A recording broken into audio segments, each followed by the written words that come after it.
Before Egypt rose its pyramids, before Greece imagined its gods, there was a land that believed chaos ruled the universe, and they declared war against it. Mesopotamia didn't just invent writing, cities, and kingship. They attempted something far more radical: to control time itself. Through calendars, omens, rituals, and royal cycles, they tried to force the universe into order, and paid the price when it failed. Imagine a place with no mountains, no stone, no protection, just mud, rivers, and endless horizon. This was southern Mesopotamia, Sumer. But instead of surrendering to nature, the Sumerians fought back by creating the first cities, governments, laws, written records, temples, economic systems, and historical memory. Why? Because they believed time was the enemy. Floods arrived without warning. Rivers shifted. Skies changed. Life was fragile.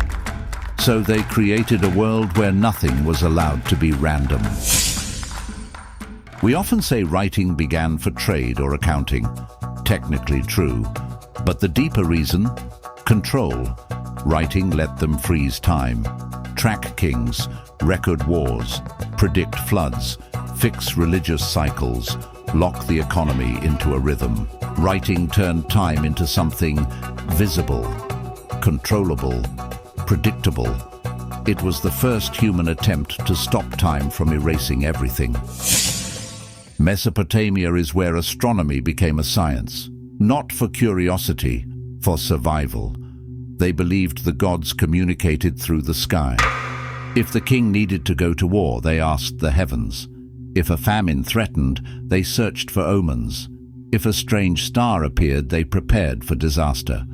The first calendars were built here, tools to force the universe into rhythm. The kings of Mesopotamia weren't just rulers, they were timekeepers. Every new king restarted the world, a new era, a fresh cycle, a chance to reset fate. If chaos struck, famine, disease, eclipse, the king could be removed, replaced, or even killed. Because if the king failed, time slipped out of control.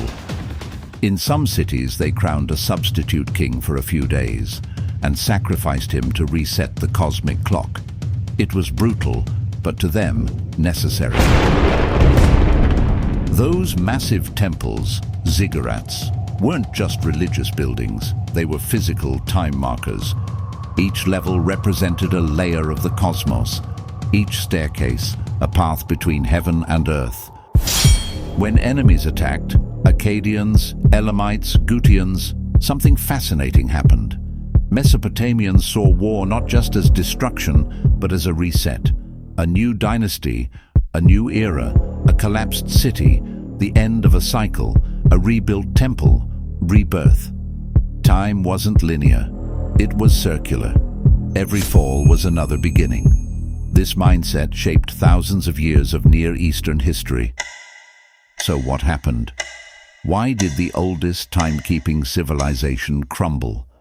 Because eventually, chaos won. The systems they built, writing, kingship, astronomy, bureaucracy, couldn't solve the core problem. The universe cannot be controlled. Time moved forward no matter how many rituals they performed. Cities died, languages vanished, kings erased, gods forgotten. The first civilization that tried to command time was ultimately destroyed by it. We owe Mesopotamia more than we realize. They built the framework of modern civilization by trying to tame the one force humans still can't escape: time. And ironically, their greatest fear came true. Time erased them. Yet here we are, thousands of years later, telling their story. In a way, they won. Follow for more amazing stories.